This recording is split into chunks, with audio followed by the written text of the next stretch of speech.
Hey everyone, in this video I will be continuing my Ed Brubaker Daredevil coverage. In the last volume, it was a very exciting one. Matt Murdock was in prison and he had to survive, and he managed to escape with the help of the Punisher in a prison riot. Very exciting stuff.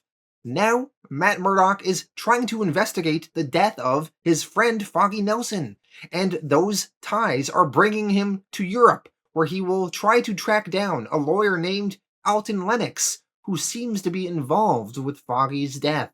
Only, we did learn that Foggy Nelson did not actually die. He is in some sort of witness protection program with the FBI, and they are taking care of him and making sure he stays alive. So we will learn more about that as well, and we will kind of get some conclusions on the Matt Murdock in Europe in prison being a wanted fugitive story arc. So let's dive into it now. Daredevil by Ed Brubaker. Daredevil by Ed Brubaker, Volume 2. The Devil Takes a Ride, written by Ed Brubaker, art by Michael Lark. Daredevil issue 88, The Secret Life of Foggy Nelson. Last volume we thought Foggy Nelson was killed in prison, but it turns out he is living under protective custody, under an assumed identity, and the FBI is watching him. We will now learn more about how that came to be, as well as this new secret life of Foggy Nelson. Foggy, living in this suburban home with the FBI, tries to make a phone call to Ben Urich. He tries to tell Ben that he is not dead. But the FBI was listening in and they cut off Foggy's call before Ben could hear anything. One of the FBI agents walks into the room and tells Foggy, "He can't hear you, Mr. Nelson. The agents in the van outside cut off the outgoing signal when you started dialing. We couldn't take a chance after you tried to call Mr. Urich last night, so we're monitoring all phone activity. You're in protective custody for a reason, Foggy, and I don't intend to see you get killed on my watch." Foggy is annoyed because all of his friends and family already think he's dead. The FBI agent tells him, and so does the rest of the world. You're safer that way. Trust me. Foggy argues it's a bit hard to trust the FBI when they've been spending months railroading my best friend. The FBI agent in the room tells Foggy, "That's not connected to my people. I don't even want to know about that. Our job is to keep you alive as long as you're a target. End of story." Foggy is annoyed. He says, "A target of who? You don't even know who tried to kill me. And now Matt's out there missing, maybe dead, and you don't even know. They only went after me to get to Matt anyway. There's no more reason to keep me here." The FBI insists that Foggy is still going to stay under their protective custody. As Foggy is left alone, he starts reflecting on how he wishes he never signed up for this witness protection program. He thinks to himself, "Matt, you have to come back, soon. I don't know how much more of this I can stand. And the worst part is, I agreed to come here. I was stabbed, I was scared out of my mind, and I said, okay, take me away from all this violence and insanity. By the time I came out of my post-op sedation, it was a week later, and you were already taking it out on everyone in Rikers. I'm not a coward, but I'm not very brave. I want to do the right thing, but my hands and feet don't always listen to me. So, I made the wrong decision. I let them push me into it, but I did it. Because I was scared, because I was on the operating table, and you weren't here. And now, you're running, and it's my fault. You think I'm dead, and you're throwing it all away. I can't let you do this, Matt. You have to come back, or I'm gonna have to run too, and I don't know if I can." Later on, one of the FBI agents is trying to make Foggy respond to his new fake name, Everett Williams. The FBI agent makes Foggy repeat that he is Everett Williams, and where is he from? Foggy answers, "Jersey, by the shore." Outside of the suburban house that Foggy is hiding out in, there are two men, and they are apparently here to try and kidnap Foggy. They have an FBI agent on the inside, a rogue FBI agent that has been feeding them information. and has told them which house Foggy is in. Back inside Foggy's house, the FBI agent that has been watching over Foggy is visited by this rogue FBI agent, who is apparently known as Agent Pullman. Agent Pullman gives news that apparently Matt Murdock fled the country under the fake name of Mike Murdock. The flight he was on landed in London. However, Matt was not on the plane when it landed. They do know that Matt is on the run. He's not tied up somewhere by the Punisher.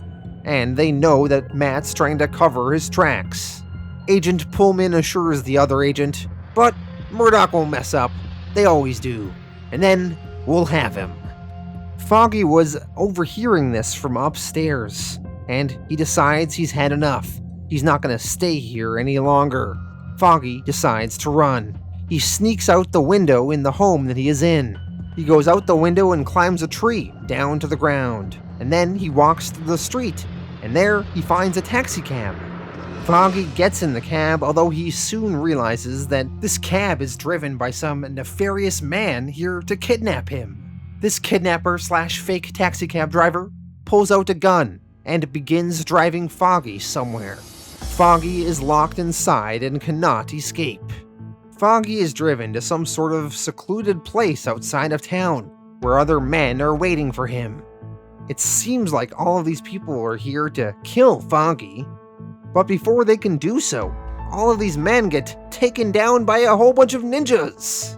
They get ninja stars thrown in their face and swords that are slicing off their heads. These ninjas apparently belong to the Hand. They are here under Elektra's orders, as Elektra is currently the head of the Hand. Once all of these kidnappers are dead, some of the Hand ninjas go and talk to Foggy. The Hand ninja tell Foggy, "We are not here to hurt you. These men were mafia. Go back to the FBI. You are safer there, my mistress says." The fat agent, Pullman, will not be seen again. When they search his effects, they will find he was a traitor. Go, Franklin Nelson, and know that we are watching you. Well, Foggy tried to run, and he immediately got captured by some bad actors and almost got killed. So Foggy does indeed go back to the other FBI agents that were taking care of him.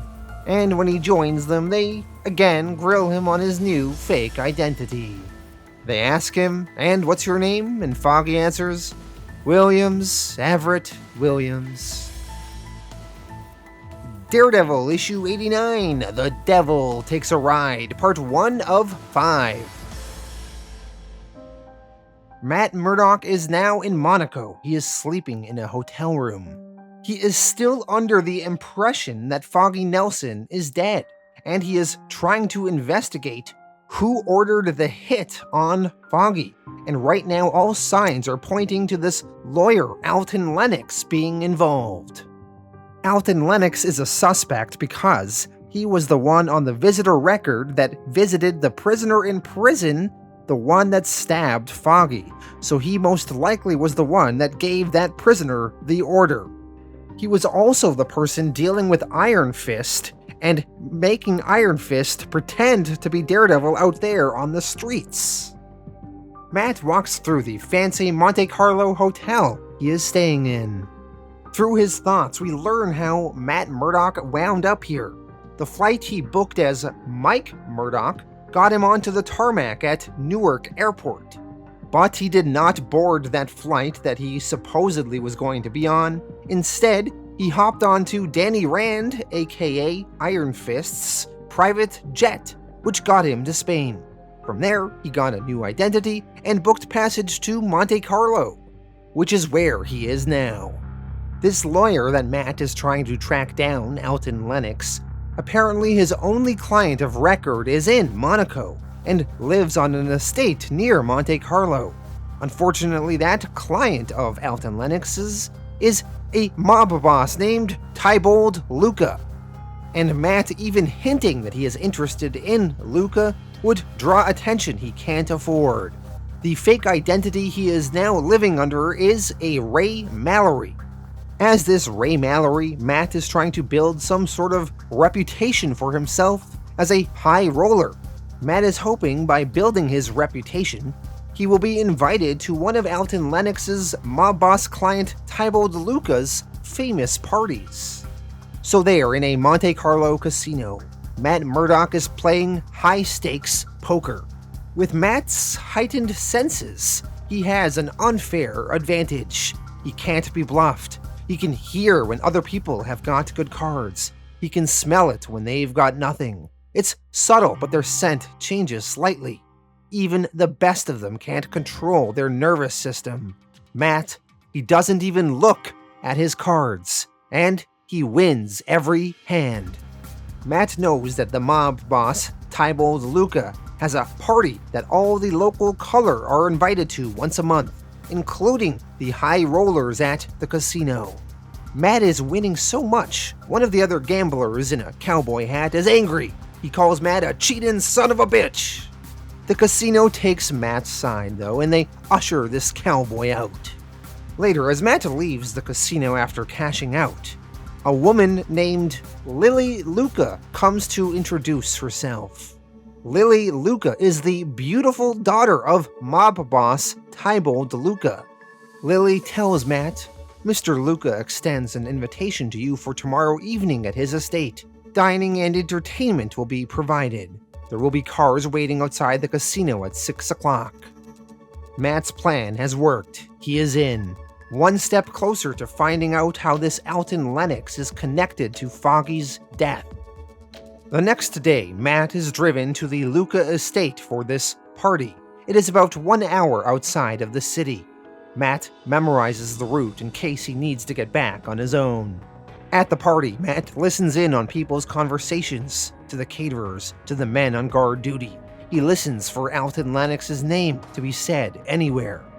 After nearly an hour of listening to many people's conversations, Matt finally hears Lennox's name. Tybo DeLuca is talking to Lennox as Lennox is his lawyer. They are discussing business. Matt needs to get closer if he's going to hear better, but he gets distracted. Lily Luca is there, the woman that invited him the night before. Matt asks her if she works here. She answers, work? No. My only job was inviting you and others from the casino, so Daddy will have all the right people at his charade. Matt asks her, maybe you can help me, Lily. I heard a friend from the States was here tonight. Do you know Alton Lennox? Lily's heart skips a beat at the name, but not in a good way. She warns Matt, if you're as smart as you look, Mr. Mallory, you'll steer clear of my father and his friends. I'd be far from here myself if it were up to me. As Matt is talking to Lily, he notices her scent. It smells familiar. It is very strange to him. Lily tells Matt, you're in way over your head already, whoever you are. See, Mr. Lennox is here to finalize a deal between my father and some associates from Spain. And if you keep asking questions, I'm sure the next time I see you, it'll be on a slab. Anyway, enough about us. We should get back to the festivities.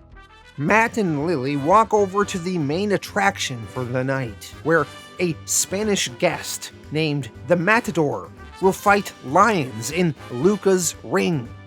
The Matador, wearing a classic Matador outfit and holding a red cape, is going to do battle with some lions. The lions charge at the red of the Matador's cape, but the Matador moves swiftly. He clearly owns this ring. The Matador, after dodging and tussling with the lions for a bit, eventually kills them with his sword, and the crowd cheers. After the show is over and the lions are slayed, the mob boss, Tybo DeLuca, along with his daughter Lily Luca, as well as the lawyer Alton Lennox and a few others, walk over to the center of the ring, and Tybo DeLuca addresses the crowd. He says, "This night is a special one for me. This night is the healing of old wounds and the birth of new friendship.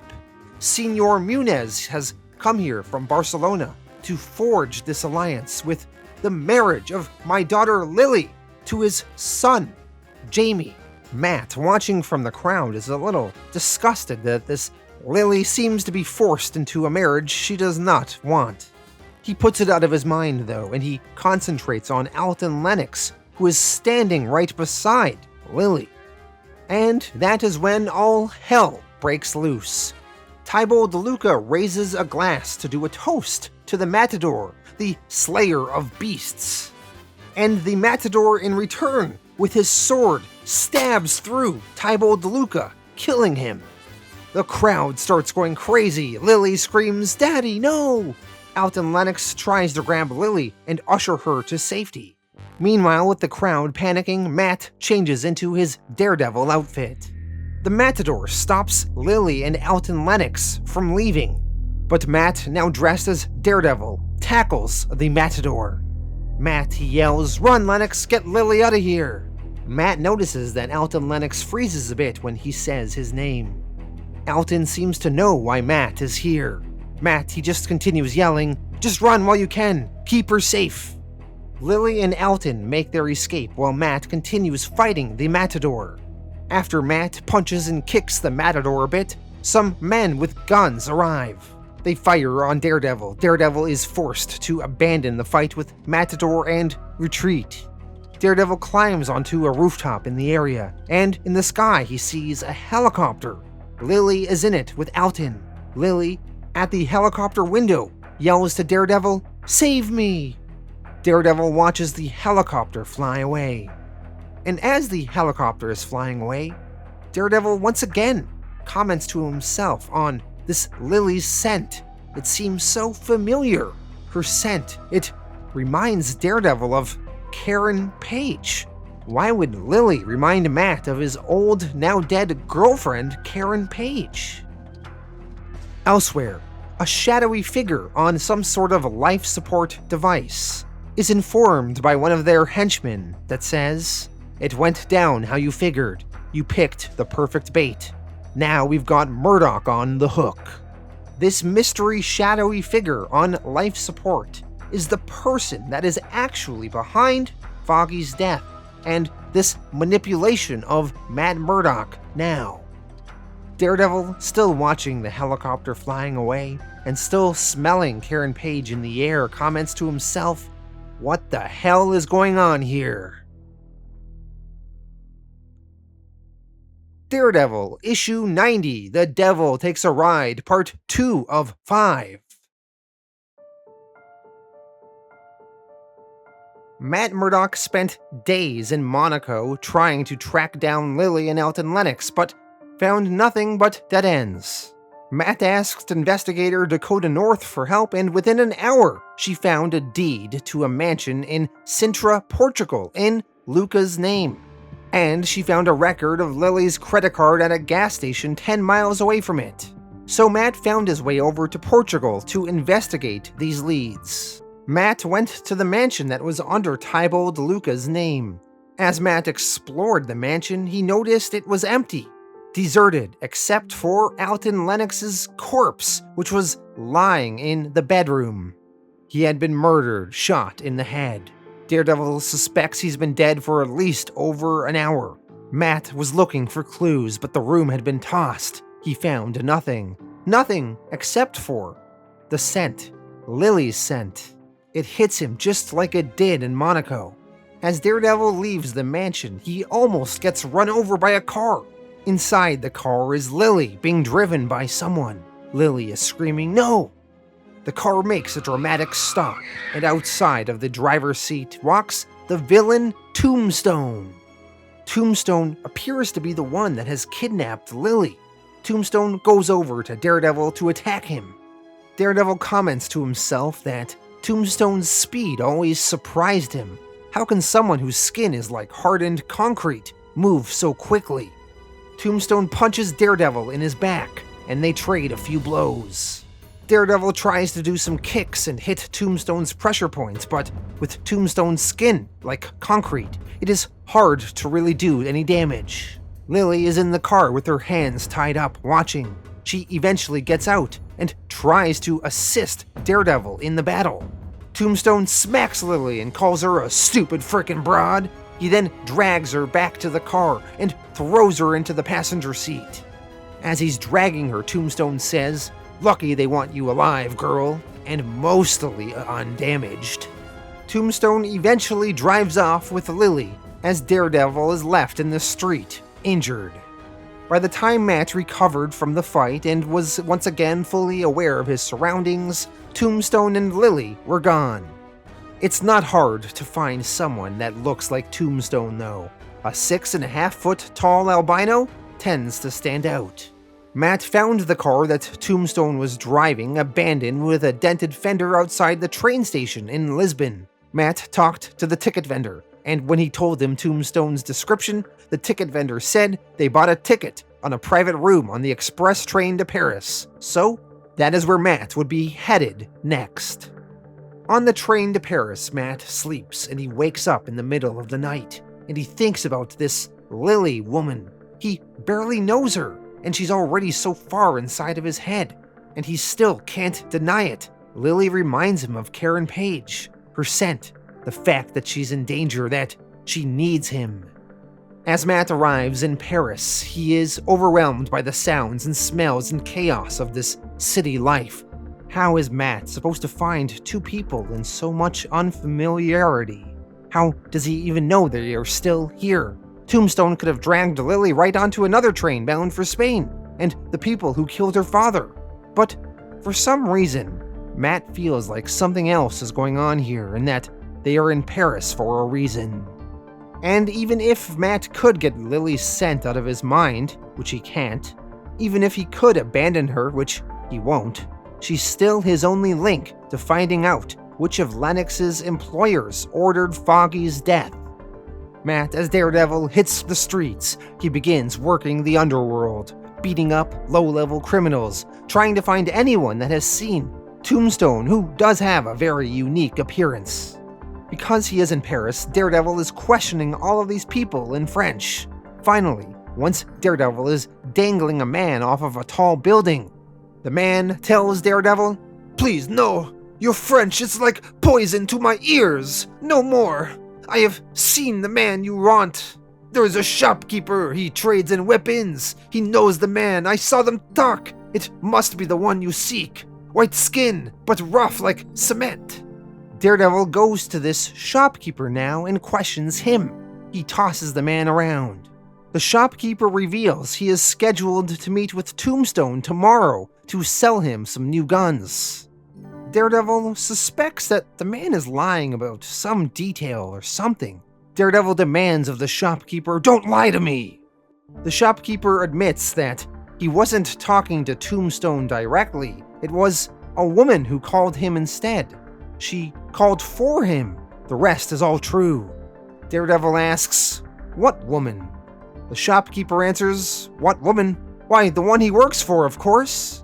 Through Daredevil's interrogation of this shopkeeper, he has now learned that Lily Luca is not actually a hostage, not actually the damsel in distress, but she was the brains behind the operation, and Tombstone is actually working for her.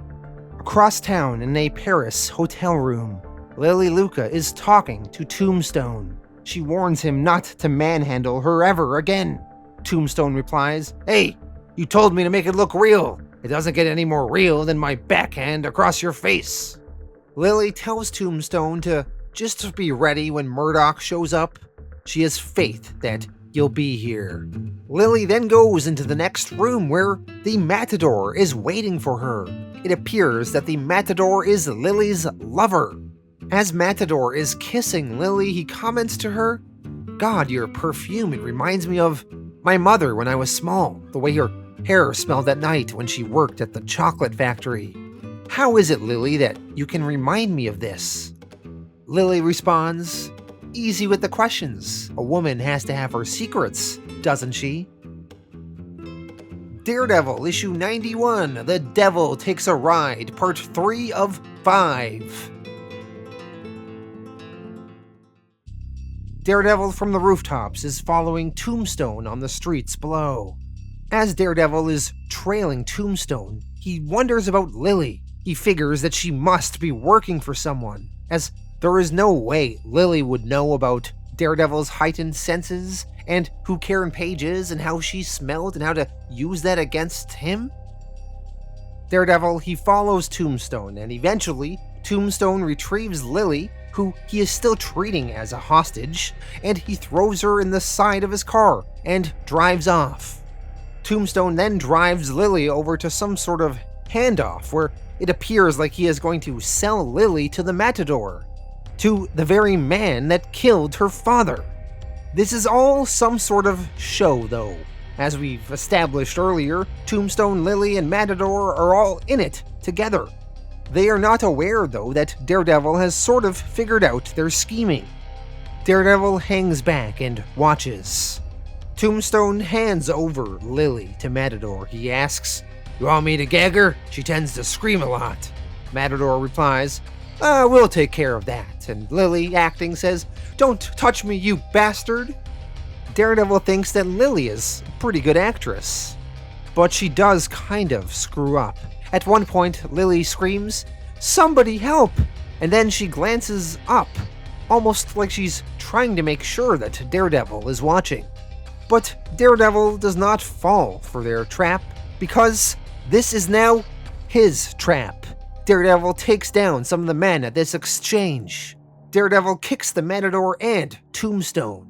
Lily, seeing Daredevil, says, "You came! Oh, thank God! I knew you would!" Daredevil instead pushes Lily aside and tells her, "Shut up, Lily." Lily is confused. He pushed me aside. Over the next several pages, Daredevil squares off against Matador and Tombstone. Daredevil eventually manages to take Tombstone down by grabbing a sledgehammer and swinging it at Tombstone, and the force of the swing knocks Tombstone into the river. Matador and Lily try improvising. Matador grabs Lily and threatens to stab her in the neck. Daredevil turns to them and questions, "Come on, do you really think I'm that dumb, Lily?" The Matador tells Daredevil, "Stay back! I will kill her!" Daredevil responds, "Yeah, I'll call that bluff."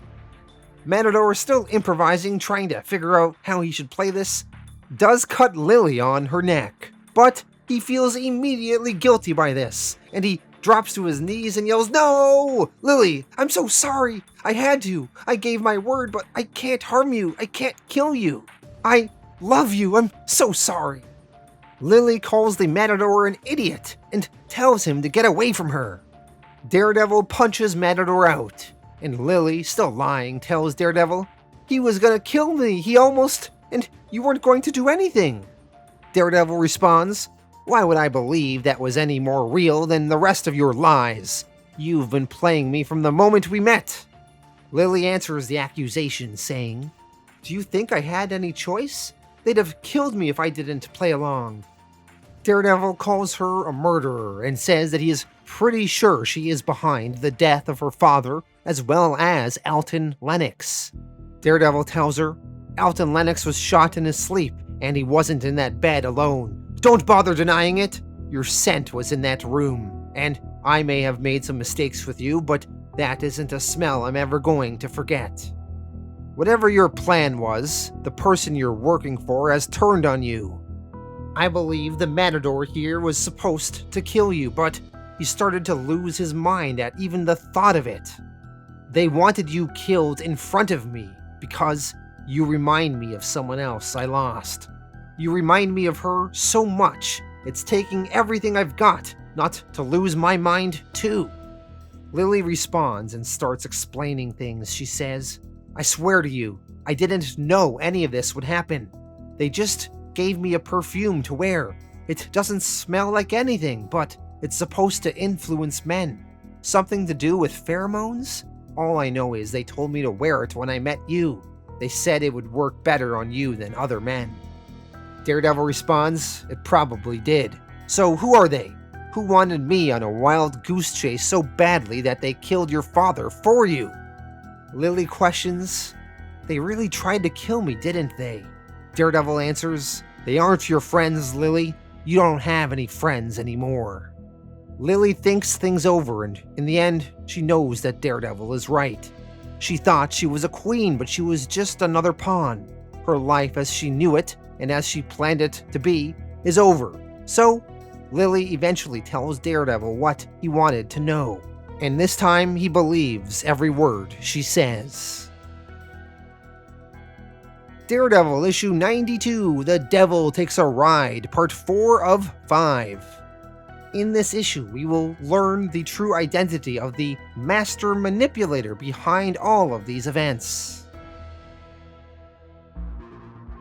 In Washington, D.C., the now ex-director of the FBI is in his apartment. He has been forced to take a demotion for his bungling of the Matt Murdock Daredevil case. He is getting ready to move to his new posting in Alaska. Oh, how far he has fallen. Some movers arrive to help him pack up. The ex-FBI director lets them in.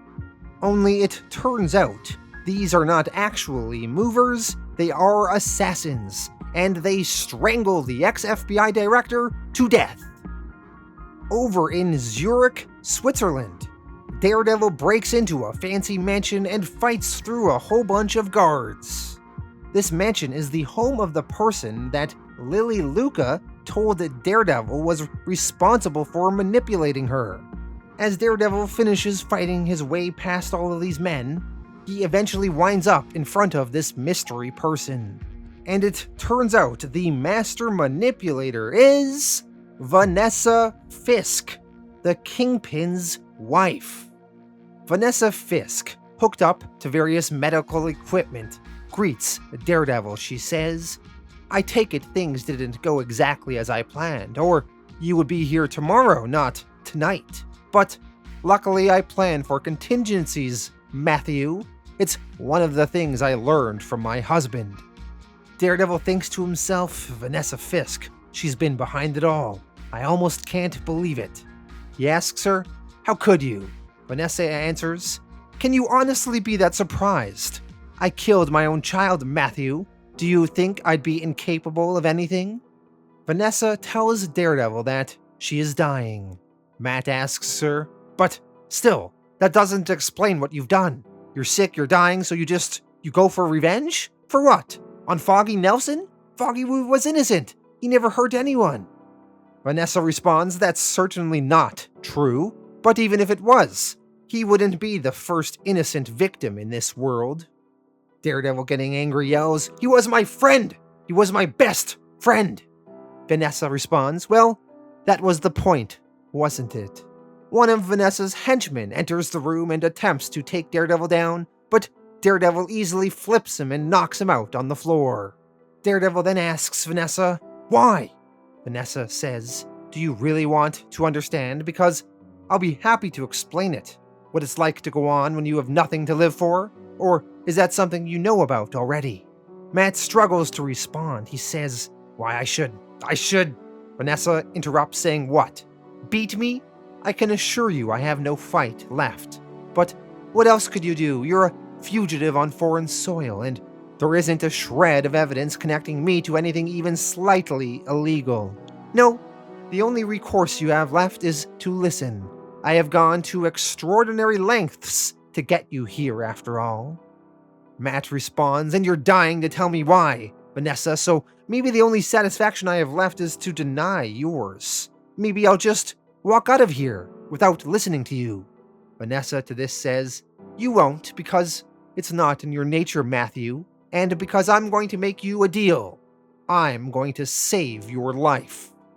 Vanessa explains that she believes she is dying because of the horrible things she has done, killing her son, Richard Fisk. She says, "The doctors can't explain why I'm an organ failure, and my T-cell count dwindles daily, but I know it's because I killed Richard. And for a long time I blamed myself for that. Then I realized it wasn't my fault at all. It was yours, and Wilson's. You and Wilson were locked into a new cycle of pointless violence, always at each other's throats. I swear I think you liked it." Matt says, "Then you don't know me at all." Vanessa continues, "No, I know you better than you know yourself.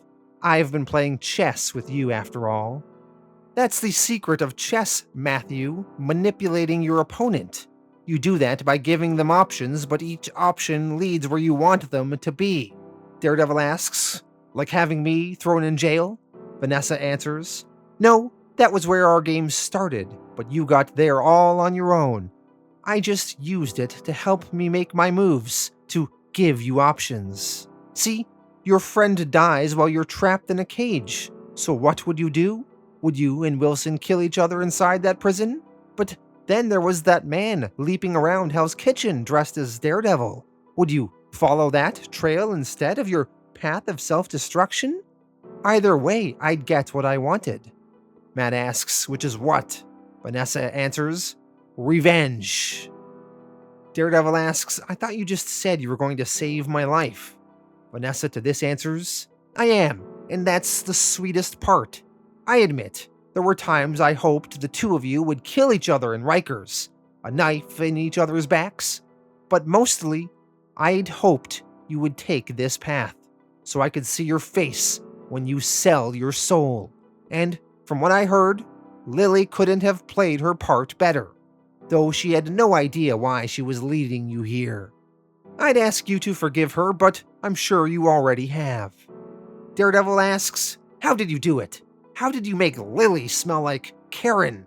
Vanessa finally revealing this secret answers, I didn't. You did. The perfume I gave Lily was created by an old friend of yours.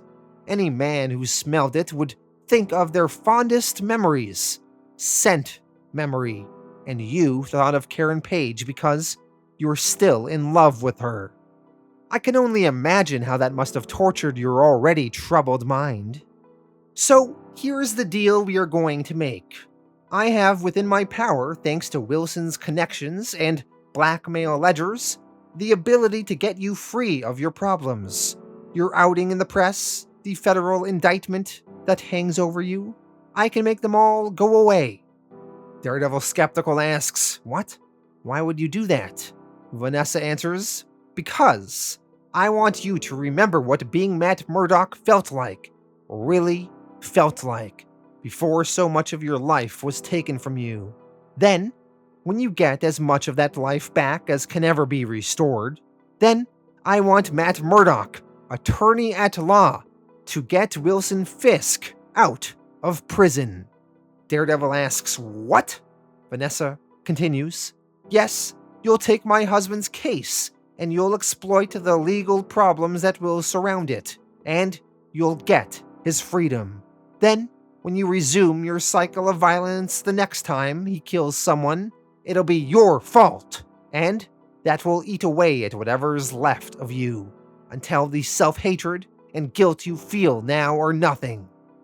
Daredevil's still skeptical and says he's not going to do this. Does she really think he would? Vanessa continues, I forgot the other part of this deal. I can make it better, or I can make it worse. She throws a whole bunch of compromising photos at Daredevil, surveillance photos taken from various long distances around Monaco, Sintra, and Paris.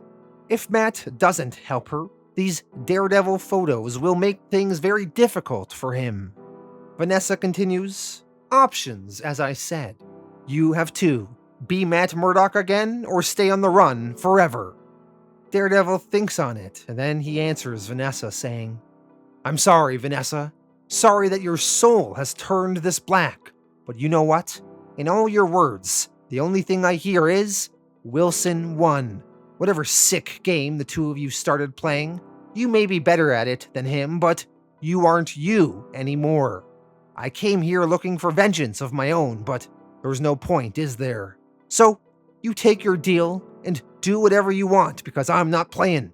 And for me, it was never a game. As Daredevil leaves Vanessa alone, one of her assistants comes into the room and talks to her. He asks Vanessa, is this what you were expecting, ma'am? Vanessa answers, that with minor variations. I thought he might hit me, but... Anyway, Vanessa throws the photographs in the fire.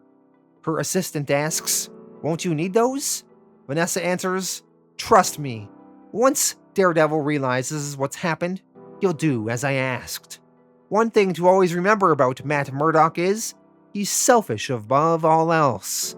He just doesn't realize it most of the time. Vanessa's assistant asks, I thought you were going to tell him about his friend. Foggy Nelson being alive. Vanessa answers, if things had gone differently, perhaps, but instead, I'll let that be a parting gift to him from beyond the grave. As Daredevil leaves and is swinging around the rooftops, he thinks to himself, okay, Matt, what the hell are you gonna do now? Your life is about to get exponentially worse than it already is when those pictures hit the papers. But Vanessa can't really have expected me to take a deal like that. Not after everything she's done. And how would she even go about clearing my name? It's not as if there's an easy way out of this. What could she possibly be planning?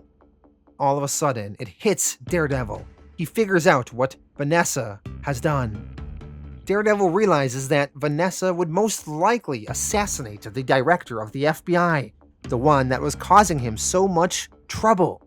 Matt, he gets on the phone. He talks to Dakota North. He warns her, listen to me, the FBI director, they need to get him into protective custody right now.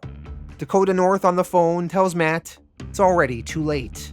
Matt turns on the TV, and he learns that the FBI director supposedly committed suicide.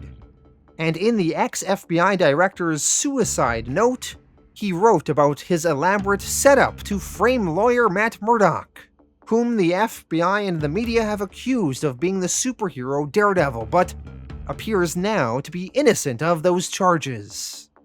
The news continues reporting, in another bizarre twist, Murdock has been missing for weeks since he was taken hostage by the Punisher in his escape from Rikers Island. Matt, talking to himself, says, my God, Vanessa did it anyway. She cleared his name. Matt tells Dakota North, Dakota, tell Danny Rand I need a way home. Daredevil issue 93, The Devil Takes a Ride, part 5 of 5, the conclusion. Matt Murdock, back now in America, in upstate New York, is putting forward his plan to return to his civilian life, now clear of charges. Matt is wandering down a street, pretending to be dazed. Matt, he thinks to himself, what would you do in my place? Your entire life is taken from you, your secret exposed to the world. The people you care about hurt, killed, or lost because of you. And then you get sent to prison, and you nearly lose your mind. So what would you do if someone gave you a chance to get your life back? Even if you didn't want them to. Even if the way they did it went against everything you stood for. Would you take it anyway? Matt did take it. He was eventually found by 2 motorists. Elsewhere, Foggy Nelson, now living under witness protection, is still under his fake identity of Everett Williams. As Foggy goes to his new fake job, he overhears on the news of Matt Murdock's return. The news reports, breaking news coming at the top of the hour and tonight, an in-depth report on Framegate. Can the FBI be trusted? And shocking news out of upstate New York this afternoon. Blind attorney Matt Murdock, the man at the center of the scandal known as Framegate, and who has been missing since he was taken hostage during the Punisher's escape from Rikers Island, has been found alive and mostly well. The next day, Matt Murdock is giving a press conference to a crowd of people outside of his home. The press ask him, where'd you go, Murdock? Were you in hiding? Matt answers them saying, if you let me, I'll tell you my story. That's why you're here, right? Matt then tells the fake made-up story that the Punisher held him hostage at first, but then he was held hostage by others. Matt doesn't know who they were because they barely spoke around him, and since he's blind, he couldn't see them, but he believed they worked for the Punisher in some capacity. Ben Urich asks, why would the Punisher hold you? I can understand him using you as a shield for his escape, but I'm a little lost why he'd keep you. Matt answers, I'm confused by that as well, but when we got to where he was planning to lay low, he told me he was sick of seeing lawyers like me helping crooks get back onto the street, and he wanted information on my clients.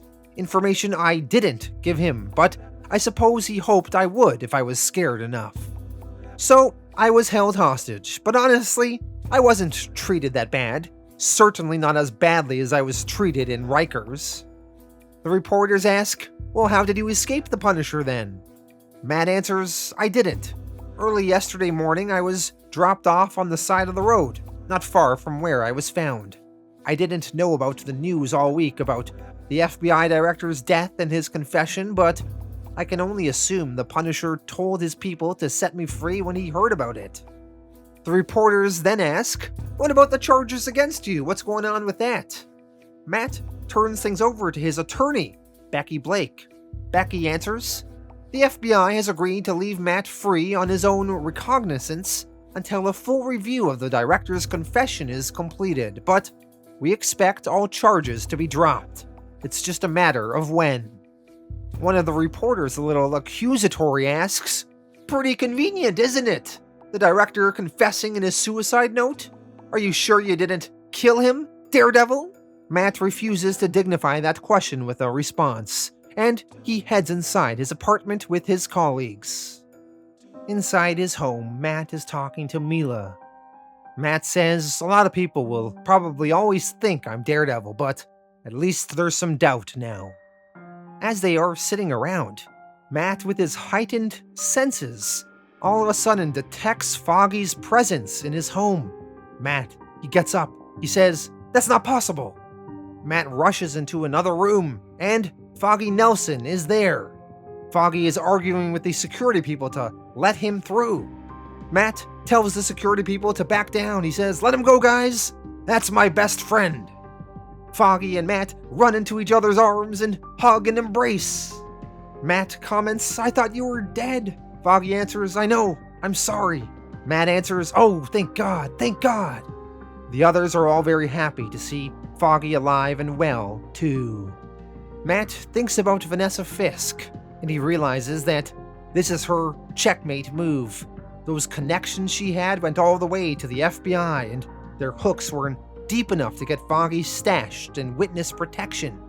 She didn't want Foggy dead, she just wanted Matt to think he was. And now, all Matt can think about is how sweet Matt Murdock's life can be, and who he owes it to. 2 days later, it is reported in the paper that Vanessa Fisk is dead. Matt reads her obituary in the paper. In the coming weeks, all of the charges against Matt Murdock are dropped in the midst of this Framegate controversy, and Matt also regains his license to practice law. Matt's life has finally returned to normal. At a celebratory dinner ceremony, Matt Murdock and Foggy Nelson invite Becky Blake to join their law firm permanently. In fact, they will rename it Nelson, Blake, and Murdock. What does she think to that? Becky answers, are you crazy? I'm in. Wait, we're expensing this dinner, right? Foggy jokes, Becky, we're lawyers. We're expensing everything. Matt, Foggy, and Becky move into a new office, and Matt and Mila Donovan continue their relationship, and they move into a new apartment in Hell's Kitchen, as far too many people knew Matt Murdock's old address. Eventually, as the weeks continue to go by, Matt Murdock decides he will honor Vanessa Fisk's request of him. He will defend the Kingpin and get him out of jail. Matt Murdock visits the Kingpin in prison. The last time the two of them saw each other, Bullseye just shot Kingpin in the leg, and Kingpin could not escape Riker's prison in the riot. Matt, speaking to Kingpin, comments, so your leg is healed just fine then. Kingpin answers, why are you here, Murdock? Matt answers, like I told the guard, I'm your lawyer, Wilson. I'm here to get you out.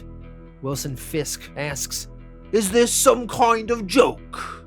Matt explains, no, Vanessa's estate set aside funds specifically for me to handle your defense, and I've got an appeal to your case pending later this week. In light of the FBI's problems, I'm confident we're going to have everything thrown out. You'll be a free man again. The Kingpin, a little angry, comments, you waited until she died. You cost me the chance to bury my wife. Matt answers, yes. Kingpin continues, then I ask again, Why are you here? Because if you do this thing, if you get me out, I am coming for you, and I'm going to put you in the ground. You cost me too much this time, Murdock. Do you understand that? Matt answers, do you think I want to be in this room with you? I'm here to honor a debt. I'm here because there was a good person that you and I destroyed. I was there, Wilson. I felt Vanessa's disease eating away at her. I heard the hatred that had twisted her soul. That's our debt, yours and mine, and I intend to honor the woman Vanessa Fisk used to be, not the one she was at the end. You loved that woman. She was the one good thing you did in your entire life, and yet you poisoned her with every other aspect of it. You made her like you are. I don't know why, but you did. Some part of you needs to destroy anything you touch, but she did make you happy. Do you remember that? Do you remember your life in Japan and how much you loved her? When just looking at her made your heart break a little? Made you think there was actually some decency in this world? Or even in yourself? She wanted to die, knowing you and I would be trying to kill each other for the rest of our lives. But that wasn't really Vanessa. So this is what we're going to do. I'm going to get you a deal. I'm going to get your charges dropped. I am going to get you the freedom that you so richly don't deserve. And in exchange, you are finally going to honor the woman you love. A few weeks later, the news reports. Our top story tonight, Wilson Fisk, New York's one-time kingpin of crime, was released from federal custody yesterday after his attorney effectively argued that the evidence was too tainted to bring him to trial. Of course, the even more shocking part of the story is just who it was who struck this deal for the kingpin. Attorney Matt Murdock, who only recently had his own charges dropped. Authorities are not revealing the details of the deal, but we have confirmed that Fisk left the country early this morning, and sources inside the federal government are indicating that his U.S. citizenship has been revoked. We see the kingpin, Wilson Fisk, has traveled to Europe, and he visits his wife's grave. Back in New York City, Daredevil and Foggy Nelson talk. They discuss if the kingpin will return to his old criminal ways. Daredevil answers, honestly, I don't know. When you lose the person you love, the person who's part of your soul, that changes you, Foggy. Daredevil also explains how he misses Karen so much. He loves Mila, but he still misses Karen. Foggy tells Daredevil, it's alright, Matt. It's normal to feel this way. It doesn't mean you don't love Mila. Sometimes your heart just doesn't heal all the way when it breaks.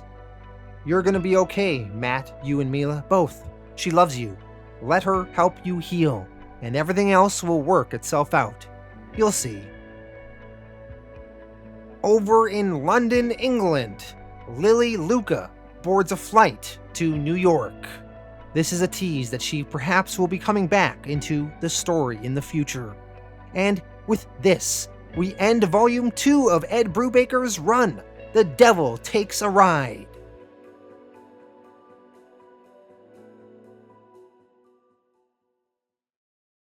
Alright, so that was Daredevil by Ed Brubaker, Part 2. Let me go through my thoughts on this one. I'm going to start off with my criticisms. In that, I think this volume was a little bit convoluted. The whole conspiracy by Vanessa Fisk and Foggy Nelson being in witness protection. It's a little bit complicated, and I don't know if the explanation fully makes sense if you flesh it all out. But for the most part, I still really enjoyed this volume. So we had Foggy Nelson in witness protection, and I thought that was kind of fun, seeing him having to live that life. Although, once again, the explanation behind it, I don't know if I fully love. But still, it was intriguing and entertaining. Then we had Matt Murdock in Europe, which was quite fun. Seeing him in Monaco gambling, and then in Paris, and then this whole conspiracy with this Lily Luca woman. You know, Ed Brubaker, he loves writing a damsel in distress, but then it turns out the damsel is actually kind of the conniving person. This is something I've seen frequently in his criminal series as well, so it's funny to see that here in this Daredevil run too. But yeah, there was some intriguing stuff there with this Lily Luca and the mystery behind that all. And it all kind of led to Vanessa Fisk being the person that was behind this whole conspiracy. And like I said, I don't fully buy into the explanation there, but still, very entertaining, very fun. And Vanessa Fisk does die at the end of this story arc, which is a pretty big status quo shift. So that was really entertaining to have that play out. Then we had Matt Murdock also helping the Kingpin out of jail at the end of here. And then we had the status quo being set normal, kind of, once again, where Matt Murdock is no longer in prison, he's no longer a fugitive, and he can go back to his normal life in New York, being a lawyer. So, it's kind of nice to have the status quo being set right, and we can tell some storylines with that now. So, yeah, overall, I think this was a very intriguing volume, very entertaining. I have a couple of issues here and there, but still really enjoyed it. I'm going to give this one an 8 out of 10. Thank you all for watching, and next week I will be back with part 3.